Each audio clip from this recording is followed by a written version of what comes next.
Imagine un monde où un simple fichier open source peut faire trembler la bourse américaine de 1000 milliards de dollars en une seule journée. Un monde où une IA née dans l'ombre, développée en silence à l'autre bout du globe, fait vaciller les géants de la Silicon Valley et annonce peut-être le plus grand basculement technologique depuis l'invention d'Internet. Ce monde, c'est le nôtre.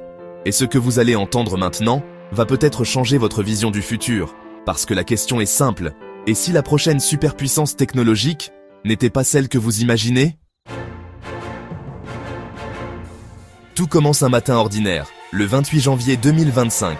Les traders ouvrent leurs écrans. Et là, rouge, partout, une hémorragie financière. Plus d'1 trillion parti en fumée dans le marché américain en quelques heures.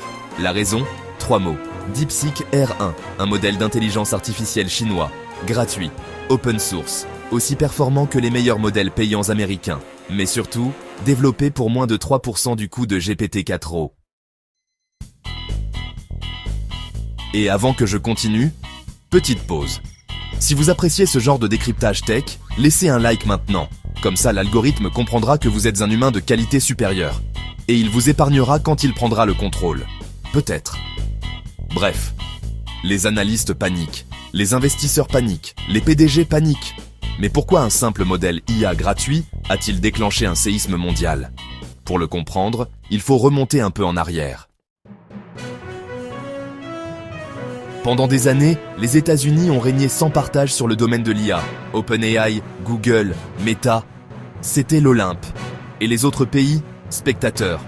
Puis, du jour au lendemain, une société pratiquement inconnue en Occident sort de l'ombre avec un modèle qui rivalise, voire dépasse, les géants américains.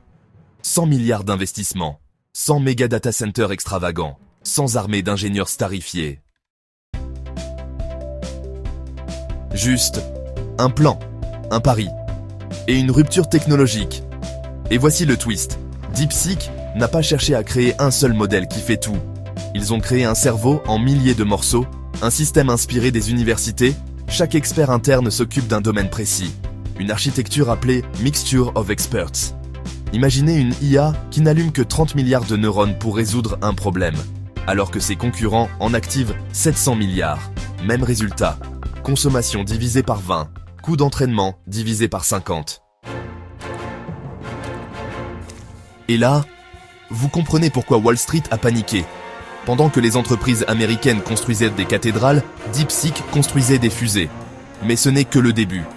Parce que derrière DeepSeek, il y a un personnage atypique, le fondateur Liang Wenfeng.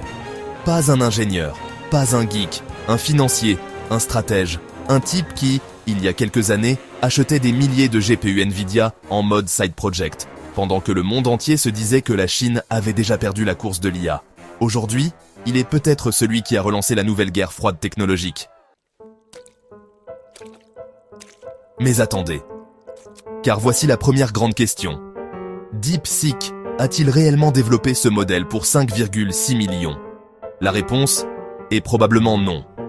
Cette somme ne couvre que l'entraînement officiel, pas les expérimentations, pas les prototypes, pas les architectures jetées à la poubelle. Donc oui, ce modèle est impressionnant. Mais non, il n'a pas été créé avec le budget d'un studio YouTube amateur. Et pourtant, même si ça avait coûté 10 fois plus, ça reste minuscule comparé aux 65 milliards que Meta compte injecter dans l'IA. Et c'est là que la tension monte d'un cran. Si la Chine peut créer un modèle de niveau mondial à ce coût-là, que signifie vraiment la puissance dans le 21e siècle ? Pendant que les marchés s'effondrent, OpenAI accuse DeepSeek d'avoir volé des données. La Maison-Blanche parle de menaces pour la sécurité nationale. Les géants chinois comme Alibaba et Tencent paniquent et réduisent leurs prix en urgence. Meta ? Mode panique interne. Pendant ce temps, DeepSeek devient l'application numéro 1 au monde en quelques jours. Et pourtant, une autre question persiste. Peut-on vraiment faire confiance à une IA dont toutes les données transitent sur des serveurs du gouvernement chinois ? C'est là que le dilemme arrive. Soit vous vous faites espionner par les États-Unis, soit par la Chine. Sympa comme choix. Mais un détail change tout. DeepSeek peut tourner hors ligne, en local, sur un simple Mac. Ce qui veut dire 0 serveur, 0 collecte, 0 espionnage. Une IA de niveau mondial, chez vous, déconnecté du monde. L'avenir, peut-être, La fin des clouds? Peut-être aussi. Mais alors, qu'est-ce que tout cela signifie réellement? Est-ce le début d'une révolution économique? Le point de départ d'un basculement géopolitique? Ou juste une bulle de hype comme on en voit tous les 2 ans?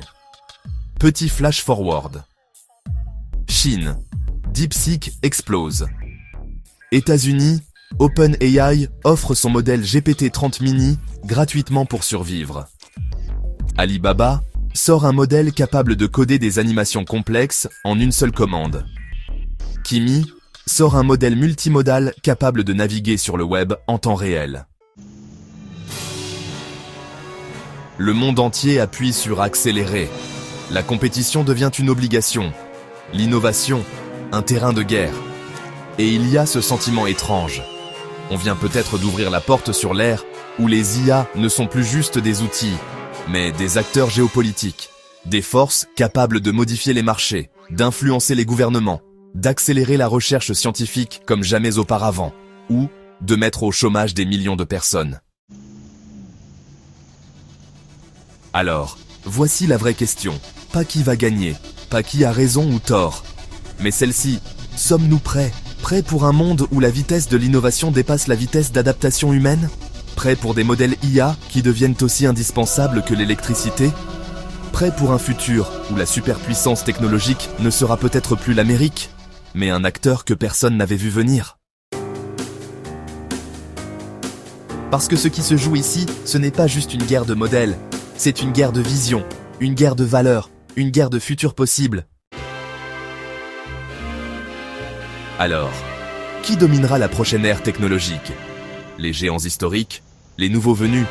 Ou peut-être quelqu'un que personne n'a encore remarqué? La réponse est devant nous, et l'histoire ne fait que commencer.